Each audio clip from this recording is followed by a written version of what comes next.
ये कहानी है आज से 20,000 साल पहले की, जब पृथ्वी पर मानव जीवन पूरी तरह शिकार पर निर्भर था। लोग जंगलों के बीच रहते और एक साथ झुंड में रहकर जानवरों का शिकार करते और इस तरह अपने परिवार का पालन पोषण करते थे। ये कहानी एक ऐसे ही कबीले की है जिसका सरदार ताऊ है और वह अपने लोगों के साथ शिकार पर जाने की तैयारी कर रहा है, क्योंकि जल्दी ही सर्दियां आने वाली हैं, जिसके लिए उन्हें बहुत सारा खाना जमा करना होगा। इस बार ताऊ के साथ उसका बेटा केडा भी शिकार पर उसके साथ जा रहा है, क्योंकि ताऊ के बाद वही कबीले का सरदार बनेगा। अगले दिन वे सभी लोग शिकार पर निकल जाते हैं और कई दिन और रात चलने के बाद वे सभी एक पत्थर से बने एक पोल के पास पहुंचते हैं। तभी वहां उनके पास दूसरे कबीले के कुछ लोग आते हैं जो उन्हीं की तरह शिकार पर जा रहे हैं। अब वे सभी लोग साथ में आगे बढ़ते हैं। जब वे उन खतरनाक रास्तों से गुजर रहे होते हैं तो उन्हें वहां पत्थरों से बने कुछ निशान मिलते हैं जो उनके पूर्वजों ने बनाए थे, ताकि उनकी आने वाली पीढ़ियां रास्ता ना भटकें। उन पत्थरों पर हाथ के पंजे का एक निशान भी बना होता है, ताकि कबीले का मुखिया उस निशान की मदद से अपने लोगों को घर पहुंचा सके। जब रात होती है तो वे सभी लोग आराम करने के लिए एक जगह रुकते हैं। तभी वहाँ ताऊ को कुछ आहट होने का एहसास होता है, जिसके बाद वह अपने सभी लोगों को चौकन्ना रहने के लिए कहता है। और तभी वहाँ अचानक से एक शेर उनके बीच से एक लड़के को उठा ले जाता है और उसे मार देता है। अगले दिन वे सभी लोग उस लड़के की आत्मा की शांति के लिए वहाँ कुछ पत्थर रखते हैं और अपने सफर को जारी रखते हैं।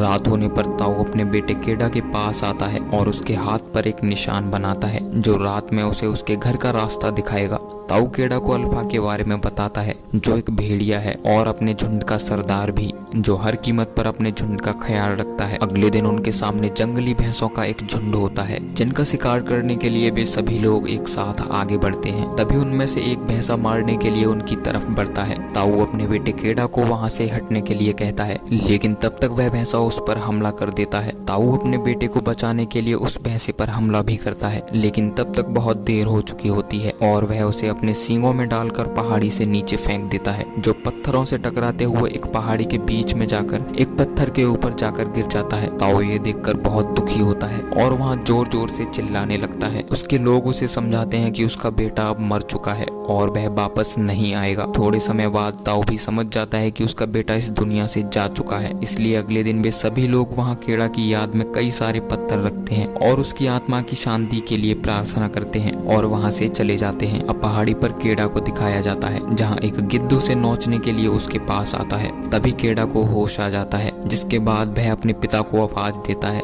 लेकिन वे सभी लोग वहाँ से जा चुके होते हैं। अब केडा उस पहाड़ी से उतरने की कोशिश करने लगता है, लेकिन तभी उसका पैर फिसल जाता है और वह नीचे की तरफ गिरने लगता है। तभी वह पहाड़ी की दरारों को अपने हाथों से पकड़ लेता है और वह अपने डैड को चिल्लाने लगता है। वहाँ बहुत तेज बारिश होना शुरू हो जाती है, जिसकी वजह से उस घाटी में बहुत सारा पानी जमा हो जाता है। केडा उस पहाड़ी से ज्यादा देर तक लटका नहीं रह सकता, इसलिए वह हिम्मत करता है और पहाड़ी से नीचे कूद जाता है। अगली सुबह वह जब जागता है तो देखता है कि उसका एक पैर टूट चुका है, जिसे जोड़ने के लिए वह पत्थरों के बीच में फंसाता है और उसे लकड़ी से बांध देता है। जिसके बाद वह अपने पिता को आवाज देते हुए अपने लड़खड़ाते पैरों से आगे बढ़ता है। तभी उसकी नजर वहां रखे उन पत्थरों पर जाती है, जिन्हें देखकर वह समझ जाता है कि उसके पिता वहां से जा चुके हैं, क्योंकि उन्हें लगता था कि केडा मर चुका है। केडा भूख और प्यास से बहुत परेशान होता है, इसलिए वह एक जगह रुकता है जहाँ उसे पीने के लिए थोड़ा पानी मिलता है और कुछ कीड़े मिलते हैं। लेकिन उसका पीछा करते हुए वहाँ कुछ भेड़िए आ जाते हैं और केडा पर हमला कर देते हैं। केडा उनसे बचने के लिए एक पेड़ की तरफ दौड़ता है, लेकिन उनमें से एक भेड़िया उसका एक पैर पकड़ लेता है, जिसे वह अपने चाकू से घायल कर देता है और वह पूरी रात उस पेड़ पर सोकर गुजारता है। अगली सुबह जब उसकी आंख खुलती है तो वह देखता है कि वह भेड़िया अभी भी जिंदा है, जिसे मारने के लिए वह आगे बढ़ता है। लेकिन केडा को उस भेड़िए पर दया आ जाती है और वह उसे नहीं मारता है। केडा अब उस भेड़िए का मुंह बांधकर अपने साथ ले जाता है और उसके जख्म को पानी से साफ करता है। जिसके बाद केडा उस भेड़िए को लेकर एक गुफा में पहुंचता है और रात को वहीं सो जाता है। सुबह जब वह जागता है तो देखता है कि उस गुफा के अंदर उसके पूर्वजों ने वैसे ही एक निशान छोड़ा होता है, जहाँ दवाई बनाने के लिए एक पत्थर भी रखा होता है। जिसके बाद केडा वहाँ से कुछ पत्तियां तोड़कर लाता है और दवाई बनाकर अपने पैर पर लगाता है और साथ ही उस भेड़िए के जख्म पर भी दवाई लगाता जाता है। जब रात होती है तो केडा गुफा के अंदर आग जलाता है और वहाँ पड़े पत्थरों से अपने लिए कुछ हथियार बनाता है। केडा का पैर भी अब काफी हद तक ठीक हो चुका है। वह अपने हाथों पर बने उस निशान को देखता है जो उसके पिता ने उसके हाथों पर बनाए थे, जो उसे घर का रास्ता दिखाएंगे। जब अगली सुबह होती है तो वह अपना सामान उठाकर वहाँ से आगे बढ़ना शुरू कर देता है। तभी वह देखता है कि उसके पीछे वह भेड़िया भी चल रहा है जिसे वह गुफा में छोड़ आया। वह उसे भगाने की काफी कोशिश करता है लेकिन वह भेड़िया फिर भी उसके पीछे आता है। दरअसल उस भेड़िए को केडा से लगाव हो गया है, जिसके बाद वे दोनों घर की ओर बढ़ने लगते हैं। अब उन दोनों के बीच काफी अच्छी दोस्ती हो जाती है, जिसके बाद केडा उसका नाम अल्फा रखता है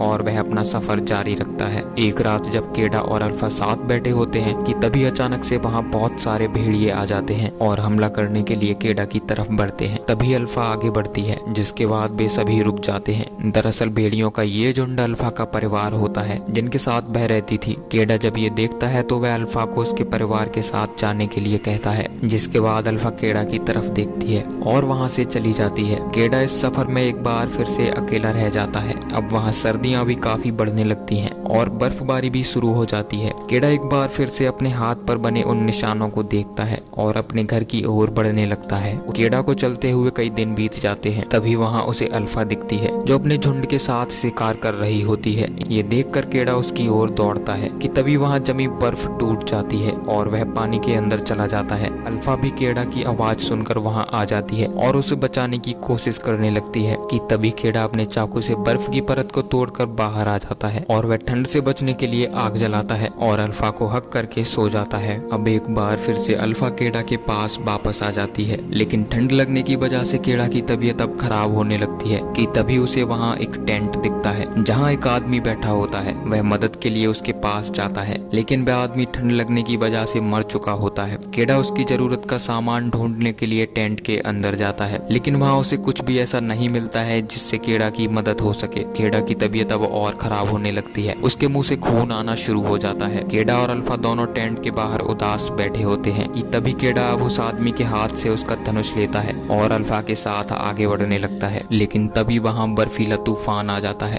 और तेज हवाएं चलने लगती हैं। केडा देखता है कि कुछ जंगली जानवर उनका पीछा करते हुए उनकी तरफ आ रहे हैं, जिनसे बचने के लिए वे वहाँ से भागना शुरू करते हैं और वे दोनों एक गुफा के अंदर जाकर छुप जाते हैं। लेकिन केडा को नहीं पता होता है कि ये गुफा एक ब्लैक पैंथर की है जो हमला करने के लिए केडा की तरफ बढ़ता है। लेकिन तभी अल्फा केडा को बचाने के लिए उस ब्लैक पैंथर से भिड़ जाती है और उन दोनों के बीच लड़ाई शुरू हो जाती है, जिसके बाद केडा उस धनुष से ब्लैक पैंथर पर हमला कर देता है और उसे मार देता है। इस लड़ाई में अल्फा भी बुरी तरह घायल हो जाती है, लेकिन वह केडा की जान बचा लेती है। केडा किसी भी कीमत पर अपने घर पहुंचना चाहता है, इसलिए वह एक बार फिर से अपने घर की ओर बढ़ने लगता है, जहां रास्ते में उसे पत्थरों से बना वैसा ही एक चिन्ह मिलता है, जिससे उसे पता चलता है कि वह सही रास्ते पर है और अपने घर के काफी नजदीक है। लेकिन वहाँ बहुत तेज बर्फीली हवाएं चल रही होती हैं, जिसकी वजह से उन्हें आगे बढ़ने में बहुत मुसीबतों का सामना करना पड़ रहा होता है कि तभी अल्फा के पैर लड़खड़ाने लगते हैं और वह नीचे गिर जाती है। केडा उसे उठाने की काफी कोशिश करता है, लेकिन वह बहुत थक चुकी होती है, इस वजह से वह और नहीं चल सकती। जिसके बाद केडा अल्फा को अपने कंधों पर उठाकर आगे बढ़ना शुरू कर देता है और थोड़ी देर बाद केडा की तबीयत भी खराब होने लगती है और उसे एक बार फिर से खून की उल्टियां होती हैं और वह बेहोश हो जाता है कि तभी वह अपने सपने में अपनी माँ को देखता है, जो उसे कहती है कि उसकी ताकत ही उसकी शक्ति है। तभी केडा की अचानक से आंख खुलती है और वह हिम्मत ना हारते हुए एक बार फिर से आगे बढ़ता है और अंत में वह अपने घर पहुंच जाता है, जहां उसके माता पिता और कबीले के सभी लोग होते हैं। ताऊ जब केडा को देखता है तो उसे बहुत आश्चर्य होता है, उसे अपनी आंखों पर यकीन नहीं हो रहा होता है, लेकिन वह अब बहुत खुश है क्योंकि उसका बेटा वापस आ चुका है। जिसके बाद अल्फा और केडा को अंदर ले जाया जाता है, जहां उनका इलाज किया जाता है। तभी अल्फा कई सारे बच्चों को वहां जन्म देती है और उनके कबीले का हिस्सा बन जाती है और इस तरह इस कहानी का अंत हो जाता है। तो दोस्तों, आशा करता हूँ कि ये कहानी आपको पसंद आई होगी। अगर आपको ऐसी ही और वीडियोस देखनी है तो आप हमारे चैनल को सब्सक्राइब कर सकते हैं और वीडियो के नीचे एक अच्छा सा कमेंट कर दीजिए ताकि उसे पढ़कर मुझे थोड़ा अच्छा लगे और मैं मोटिवेट फील कर सकूं। तो मिलेंगे किसी नेक्स्ट वीडियो में, तब तक के लिए